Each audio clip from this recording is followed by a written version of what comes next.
आज की वीडियो में हम सामान्य विज्ञान से रिलेटेड इम्पोर्टेंट 20 क्वेश्चन डिटेल में डिस्कशन करेंगे। यह सामान्य विज्ञान की सीरीज का पार्ट 35 है, जो कि आने वाले railway, NTPC, group D, SSC, CGL, CHSL, bank आदि एग्जाम के लिए काफ़ी हेल्पफुल है। यह क्वेश्चन विभिन्न प्रतियोगी परीक्षाओं में बार बार पूछे जाते हैं, बार बार रिपीट होते हैं। सारे क्वेश्चन इंपॉर्टेंट है, इसलिए वीडियो अंत तक जरूर देखिए। आइए स्टार्ट करते हैं। प्रश्न नंबर 1, हीमोग्लोबिन में पाया जाने वाला लौह यौगिक होता है। आप बताएंगे हीमोग्लोबिन में हीमेटिन नामक लौह यौगिक पाया जाता है। कौन सा पाया जाता है? हीमेटिन नामक लौह यौगिक पाया जाता है। इसका ऑप्शन नंबर सी इसका ठीक हो जाएगा। दोस्तों बात करते हैं हीमोग्लोबिन की। जो हीमोग्लोबिन होता है ये आरबीसी में पाया जाता है। कहाँ पाया जाता है? आरबीसी में पाया जाता है। हीमोग्लोबिन में हीमेटिन नामक लौह यौगिक पाया जाता है। हीमोग्लोबिन की मात्रा शरीर में कम होने पर कौन सा रोग हो जाता है? आप बताएंगे यदि किसी व्यक्ति के शरीर में हीमोग्लोबिन की मात्रा कम हो जाती है तो उसे एनीमिया नामक रोग हो जाता है, जिसे रक्त क्षीणता भी कहते हैं। नेक्स्ट क्वेश्चन, प्रश्न नंबर 2, मनुष्य किडनी के बाहरी भाग को क्या कहा जाता है? तो आप बताएंगे मनुष्य किडनी के बाहरी भाग को कोर्टेक्स कहते हैं। क्या कहते हैं? कोर्टेक्स कहते हैं। इसका ऑप्शन नंबर इसका ठीक हो जाएगा। दोस्तों मनुष्य और अन्य स्तनधारियों में मुख्य उत्सर्जी अंग एक जोड़े में पाए जाते हैं, जिसे हम किडनी यानी हिंदी में वृक्क कहते हैं, जिसका वजन 140 ग्राम होता है। कितना होता है? 140 ग्राम होता है। किडनी के दो भाग होते हैं। बाहरी भाग को कोर्टेक्स कहते हैं, जबकि अंदरूनी यानी भीतरी भाग को मेडुला कहते हैं। दोस्तों प्रत्येक किडनी में नेफ्रॉन पाया जाता है। नेफ्रॉन क्या होता है? नेफ्रॉन होता है किडनी का कार्यात्मक इकाई होता है। दोस्तों किडनी का कार्य क्या है? किडनी का जो मुख्य कार्य होता है रक्त के प्लाज्मा को छानकर शुद्ध करना होता है। किडनी को अन्य अंगों की अपेक्षा रक्त की आपूर्ति अधिक मात्रा में होती है। नेक्स्ट क्वेश्चन, प्रश्न नंबर 3, निम्नलिखित में से मास्टर ग्रंथि कहलाती है। तो दोस्तों निम्नलिखित में से जो पीयूष ग्रंथि होती है वह मास्टर ग्रंथि कहलाती है, यानी इसका ऑप्शन नंबर इसका ठीक हो जाएगा। दोस्तों जो पीयूष ग्रंथि होती है ये अंतःस्रावी ग्रंथि का उदाहरण होता है, यानी इसको इंट्रोस्राइन ग्लैंड भी कहते हैं। यह कहाँ स्थित होती है? आप बताएंगे। जो पीयूष ग्रंथि होती है कपाल के स्पेनाइड हड्डी में एक गड्ढे में स्थित होती है। इसको सेल टर्सिका भी कहते हैं। इसका भार कितना होता है? आप बताएंगे। पीयूष ग्रंथि का जो भार होता है 0.6 ग्राम होता है। कितना होता है? 0.6 ग्राम होता है। यह शरीर वृद्धि को प्रेरित करती है और इसकी कमी से कौन सा रोग हो जाता है? आप बताएंगे। पीयूष ग्रंथि के कमी से बौनापन तथा साइमंड रोग हो जाता है। नेक्स्ट क्वेश्चन, प्रश्न नंबर 4, एक सामान्य मानव शरीर में कोशिका में गुणसूत्र की संख्या कितनी होती है? तो दोस्तों आप बताएंगे एक सामान्य मानव शरीर में कोशिका में गुणसूत्र की संख्या 46 होती है। कितनी होती है? 46 होती है। इसका ऑप्शन नंबर से इसका ठीक हो जाएगा। दोस्तों कभी कभी ये 46 ना लिख के आके जोड़े में लिखा हुआ सकता है, तो आप बताएंगे 23 जोड़े होते हैं। कितने होते हैं? 23 जोड़े होते हैं।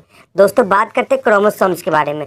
मानव शरीर में 23 जोड़े क्रोमोसोम्स पाए जाते हैं, जबकि 22 जोड़े जो क्रोमोसोम्स होते हैं वो स्त्री पुरुष में समान मात्रा में पाए जाते हैं, परंतु जो 23वां जोड़ा होता है यह सेक्स क्रोमोसोम्स होता है। कौन सा होता है? यह 23वां जोड़ा जो होता है सेक्स क्रोमोसोम्स होता है। नेक्स्ट क्वेश्चन, प्रश्न नंबर 5, विकासवाद का सिद्धांत किसने प्रतिपादित किया था? तो दोस्तों विकासवाद का जो सिद्धांत था यह चार्ल्स डार्विन ने प्रतिपादित किया था। इसका ऑप्शन नंबर भी इसका ठीक हो जाएगा। दोस्तों बात करते हैं विकासवाद की। चार्ल्स डार्विन का मत था कि प्रकृति क्रमिक परिवर्तन द्वारा अपना विकास करती है। विकासवाद कहलाने वाला यही सिद्धांत आधुनिक जीव विज्ञान का नींव बना। डार्विन को इसलिए मानव इतिहास का सबसे बड़ा वैज्ञानिक माना जाता है। नेक्स्ट, प्रश्न नंबर 6, दोस्तों यह क्वेश्चन आप सभी के लिए होमवर्क है। इनमें से कौन सा पदार्थ फ्लोरोसेंट ट्यूब में उपस्थित गैस की प्रकृति के आधार पर एक विशेष रंग के साथ चमकता है? दोस्तों यह क्वेश्चन आप सभी को होमवर्क के लिए दिया गया है। आप सभी इसका जवाब कमेंट सेक्शन में बताएंगे। यह क्वेश्चन रेलवे एलपी 2018 में बन चुका क्वेश्चन है। नेक्स्ट क्वेश्चन, प्रश्न नंबर 7, खसरा की बीमारी होती है। दोस्तों जो खसरा की बीमारी होती है किससे होती है? आप बताएंगे। जो खसरा होता है यानी मीजल्स, ये किससे होता है? बताएंगे वायरस से होता है। किससे होता है? यह वायरस से होता है। वायरस का नाम क्या होता है? मोरबेली विषाणु द्वारा ये फैलता है। किसके द्वारा फैलता है? यह मोरबेली विषाणु द्वारा फैलता है। इसका ऑप्शन नंबर इसका ठीक हो जाएगा। नेक्स्ट क्वेश्चन, प्रश्न नंबर 8, भारत का पहला नाभिकीय रिएक्टर था। तो दोस्तों भारत का पहला नाभिकीय रिएक्टर था अप्सरा। इसका ऑप्शन नंबर इसका ठीक हो जाएगा। दोस्तों, एशिया के पहले न्यूक्लियर रिएक्टर को अप्सरा कहा जाता है। यह 4 अगस्त 1956 को ट्राम्बे में स्थित भाभा एटॉमिक रिसर्च सेंटर में स्थापित किया गया था। इसका उद्घाटन 20 जनवरी 1957 को कब किया गया था? 20 जनवरी 1957 को भारत के तत्कालीन प्रधानमंत्री पंडित नेहरू के द्वारा किया गया था। प्रश्न नंबर 9, न्यूक्लियर बम बनाने में निम्नलिखित में से किसका उपयोग किया जाता है? तो आप बताएंगे निम्नलिखित में से न्यूक्लियर बम बनाने में यूरेनियम का प्रयोग किया जाता है। किसका प्रयोग किया जाता है? यूरेनियम का प्रयोग किया जाता है। इसका ऑप्शन नंबर 20 का ठीक हो जाएगा। दोस्तों, बात करते हैं यूरेनियम के बारे में। यूरेनियम को यू से डिनोट किया जाता है। इसका जो परमाणु संख्या होता है यानी एटॉमिक नंबर 92 होता है। कितना होता है? 92 होता है। और इसका परमाणु द्रव्यमान कितना होता है? 238 होता है। कितना होता है? इसका परमाणु द्रव्यमान 238 होता है। इसकी खोज 1789 ईस्वी में कब की गई थी? 1789 में मार्टिन हेनरिक क्लेप्रेथ के द्वारा की गई थी। नेक्स्ट क्वेश्चन, प्रश्न नंबर 10, प्रजनन के लिए फूलों में आवश्यक अंग कौन सा है? तो दोस्तों, निम्नलिखित में से प्रजनन के लिए फूलों में आवश्यक अंग होता है पुंकेसर और स्त्रीकेसर, यानी इसका ऑप्शन नंबर 20 का ठीक हो जाएगा। दोस्तों, जो पुंकेसर होता है ये नर जनन अंग होता है, जबकि स्त्रीकेसर जो होता है ये मादा जनन अंग होता है। नेक्स्ट क्वेश्चन, प्रश्न नंबर 11, रक्त का पीएच मान कितना होता है? तो दोस्तों, आप बताएंगे रक्त का पीएच मान 7.4 होता है। कितना होता है? 7.4 होता है। इसका ऑप्शन नंबर सी का ठीक हो जाएगा। बात करते हैं रक्त के बारे में। जो रक्त होता है ये सरल संयोजी उत्तक होता है। रक्त हमारे शरीर का जो भार होता है उसका 7% होता है। कितना होता है? एक स्वस्थ मनुष्य के भार का 7% होता है रक्त होता है। रक्त जो होता है प्रकृति में क्षारीय होता है। इसका पीएच मान 7.4 होता है। एक स्वस्थ शरीर में 5 से 6 लीटर रक्त पाया जाता है और स्त्रियों में पुरुषों की अपेक्षा आधा लीटर रक्त कम पाया जाता है। नेक्स्ट क्वेश्चन, प्रश्न नंबर 12, मानव शरीर में कुल मांसपेशियों की संख्या होती है। तो दोस्तों, मानव शरीर में कुल मांसपेशियों की संख्या जो होती है 639 होती है। कितनी होती है? 639 होती है। इसका ऑप्शन नंबर डी इसका ठीक हो जाएगा। दोस्तों, सबसे बड़ी जो मांसपेशी होती है कौन सी होती है? आप बताएंगे। सबसे बड़ी मांसपेशी जो होती है वह ग्लूटियस मैक्सिमस होती है। कौन सी होती है? ग्लूटियस मैक्सिमस होती है। यह कोले की मांसपेशी होती है। जबकि सबसे छोटी मांसपेशी जो होती है स्टेपिडियस होती है। कौन सी होती है? स्टेपिडियस होती है। नेक्स्ट क्वेश्चन, प्रश्न नंबर 13, जल युक्त गिलास में तैरता हुआ बर्फ का टुकड़ा जब पिघलता है तो पानी का स्तर पर क्या प्रभाव पड़ता है? तो दोस्तों, आप बताएंगे जल युक्त गिलास में तैरता हुआ बर्फ का टुकड़ा जब पिघल जाता है तो इससे गिलास के जो आयतन होता है उससे कोई प्रभाव नहीं पड़ता, यानी परिवर्तन नहीं होता। इसका ऑप्शन नंबर सी इसका ठीक हो जाएगा। प्रश्न नंबर 14, यदि हवा का तापमान बढ़ता है तो उसकी जल वाष्प ग्रहण करने की क्षमता पर क्या प्रभाव पड़ेगा? तो आप बताएंगे हवा का तापमान बढ़ता है तो उसके जल वाष्प ग्रहण करने की क्षमता भी बढ़ जाती है, यानी इसका ऑप्शन नंबर 20 का ठीक हो जाएगा। दोस्तों, हवा में क्या होता है? जल वाष्प घटना या बढ़ना उसके तापमान पर निर्भर करता है। यदि हवा का तापमान बढ़ जाएगा तो जल वाष्प ग्रहण करने की क्षमता भी बढ़ जाती है। यदि हवा का तापमान घट जाएगा तो जल वाष्प ग्रहण करने की क्षमता भी घट जाती है। Next question number 15, CT scan करने में प्रयोग की जाती है। सिटी स्कैन करने में किसका प्रयोग किया जाता है? आप बताएंगे। सिटी स्कैन करने में एक्स किरणों का प्रयोग किया जाता है, यानी इसका ऑप्शन नंबर डी का ठीक हो जाएगा। दोस्तों, एक्स किरणों की खोज किसने की थी?